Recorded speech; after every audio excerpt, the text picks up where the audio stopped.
Proyek Wush adalah manifestasi sempurna dari kebelet ukir legasi, obsesi meninggalkan warisan monumental yang mengalahkan kebijaksanaan. Ini bukan sekedar kebijakan keliru, melainkan cerminan prioritas pembangunan yang terperangkap dalam glamor kecepatan ketimbang kebutuhan real masyarakat. Wush menjadi simbol proyek bergengsi yang mengutamakan citra daripada dampak, prestis daripada solusi nyata. Tarif yang tidak terjangkau mayoritas rakyat yang ironisnya menjamin utang proyek ini membuktikan orientasi pada prestis, bukan transportasi massal yang merakyat. Ini seperti membangun rumah sakit mewah di desa miskin, lalu mengklaim telah meningkatkan akses kesehatan.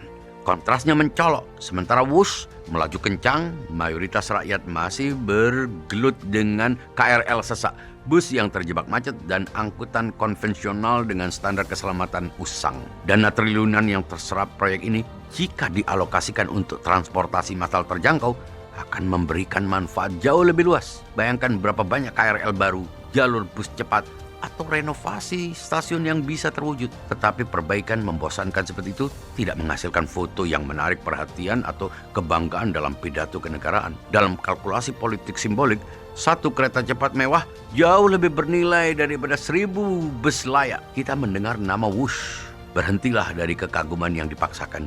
Ini bukan hanya suara kereta yang melintas, itu suara utang puluhan triliun yang melesat, suara jaminan pemerintah yang dikeluarkan dengan enteng, suara kepiluan tentang negeri yang lebih bangga dengan kecepatan semu ketimbang ketahanan ekonomi nyata. Ini adalah studi kasus klasik tentang proyek Gajah Putih, proyek bergengsi yang lebih banyak memakan anggaran daripada memberikan manfaat yang sepadan. Wush adalah pengingat pahit dalam pembangunan yang melesat cepat bukan selalu yang bijak, terutama ketika dibiayai utang yang ditanggung generasi belum lahir.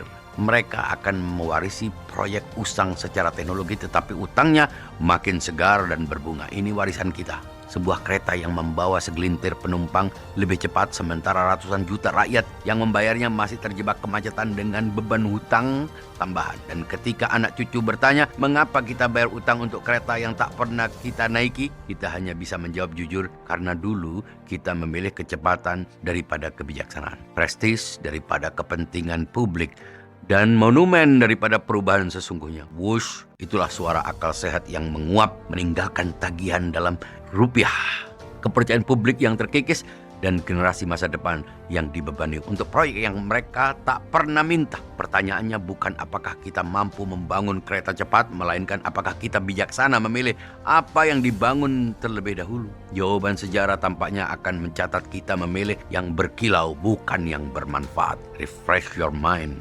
Berikan komentar Anda, itu akan membuat konten ini lebih bermakna.